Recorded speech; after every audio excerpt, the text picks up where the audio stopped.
Les bipolaires sont des gens très très changeants et très très instables. On ne sait jamais comment ils vont réagir. Ne vous fiez jamais à eux. Un jour ils penseront blanc et le lendemain ils vous diront noir. Il n'y a vraiment rien à faire, ils sont ingérables. Il paraît même que certains sont des pervers narcissiques. Attention, il y en a peut-être parmi vous.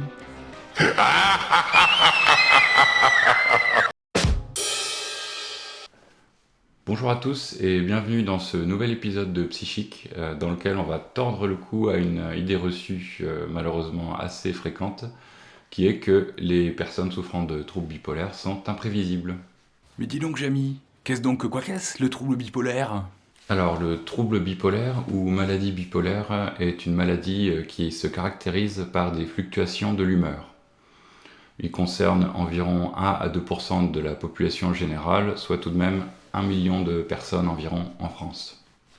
Alors pour expliquer de quoi il s'agit, on va d'abord définir ce qu'on considère comme une humeur normale et puis ensuite on va définir les variations anormales de l'humeur. Alors ça, c'est l'humeur dite normale.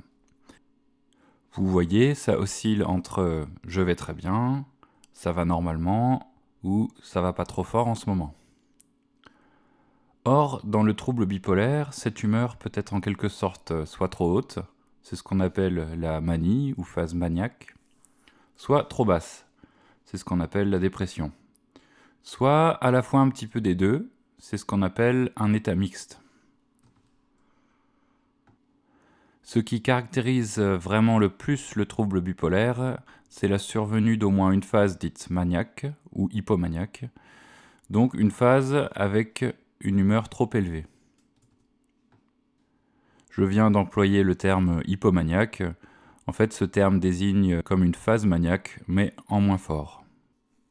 Dans l'immense majorité des cas, les gens qui vont présenter des phases maniaques ou hypomaniaques vont à un moment donné présenter des phases dépressives.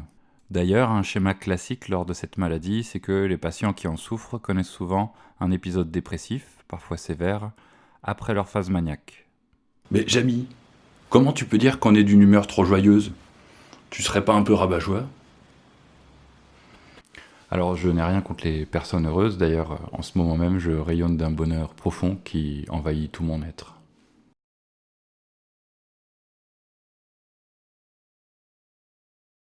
Cela dit, quand on parle de phase maniaque, l'intensité peut être assez importante.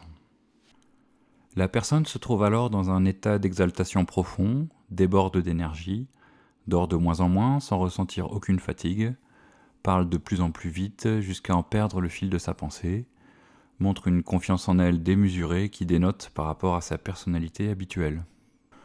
Loin d'être toujours agréable, cet état peut être ressenti comme particulièrement insupportable, la personne pouvant être consciente qu'elle ne parvient pas à faire baisser cette agitation, comme si elle était tout le temps branchée sur du 220 volts.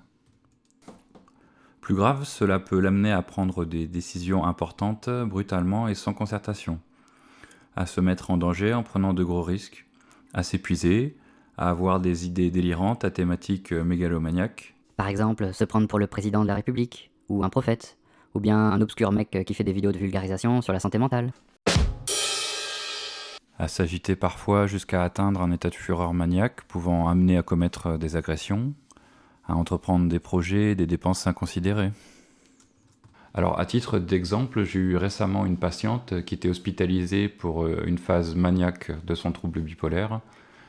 Cette patiente avait acheté plusieurs milliers d'euros de fils dans le but de fonder une multinationale du textile.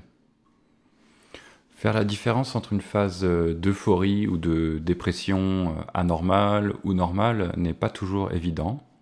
Cette distinction se fait notamment dans la durée des épisodes qui durent minimum 4 à 5 jours jusqu'à plusieurs semaines facilement. La différence se fait aussi dans l'intensité de ces phases maniaques ou dépressives, une intensité qui est donc très importante et qui va avoir des répercussions au niveau familial, social, professionnel, etc. etc. Mais alors, Jamy, si les bipolaires ils oscillent entre des phases dépressives et des phases maniaques, ils sont un peu imprévisibles et lunatiques, non? Eh bien non. D'abord, comme je l'ai dit auparavant, Les phases de la maladie, que ce soit maniaque ou dépressive, durent minimum quelques jours jusqu'à plusieurs semaines, voire plusieurs mois. Ensuite, quand le trouble est bien stabilisé, la personne va avoir des fluctuations d'humeur qui vont être plus normales, plus lisses, et donc qui vont se rapprocher assez fortement d'une personne qui ne souffre pas de trouble bipolaire. Et dans ces moments-là, je vous mets au défi de faire la différence entre une personne normale et une personne bipolaire dans la rue. Enfin, il faut savoir qu'il peut se passer plusieurs années, voire plusieurs décennies, entre deux phases de la maladie. Voilà, merci d'avoir regardé cette vidéo. Si elle vous a plu, n'hésitez pas à la liker, à la partager sur les réseaux sociaux, à vous abonner à la chaîne. Et surtout, n'hésitez pas à parler autour de vous des maladies mentales. C'est un sujet qui, pour l'instant, reste assez tabou et qui gagnerait à être évoqué afin que les gens qui en souffrent puissent être intégrés plus facilement à la société et être moins stigmatisés. Ce qui est un petit peu le propos de la chaîne. Voilà, bonne journée, puis à la prochaine vidéo.